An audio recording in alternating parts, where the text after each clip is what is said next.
আজ পবিত্র শবে বরাত। আরবি শাবান মাসের ১৪ তারিখ রাত সৌভাগ্যের রজনী হিসেবে পালন করছেন মুসলিমরা। ফার্সি শব্দের অর্থ রাত আর বরাত অর্থ সৌভাগ্য। আরবিতে বলে লাইলাতুল বরাত বা সৌভাগ্যের রাত। এ রাতে ধর্মপ্রাণ মুসলিমরা পরম করুণাময় মহান আল্লাহর অনুগ্রহ লাভের আশায় নফল নামাজ, কুরআন তিলাওয়াত ও জিকিরে মগ্ন থাকেন। অতীতের পাপ ও অন্যায়ের জন্য ক্ষমা প্রার্থনা এবং ভবিষ্যৎ জীবনের কল্যাণ কামনা করে মোনাজাত করেন।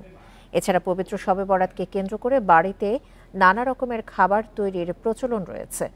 এসব খাবার আত্মীয় স্বজন, প্রতিবেশী ও গরিব দুঃখীর মধ্যে বিতরণ করা হয়। সন্ধ্যার পর অনেকেই কবরস্থানে আপনজনদের আত্মার মাগফিরাত কামনায় দোয়া করেন।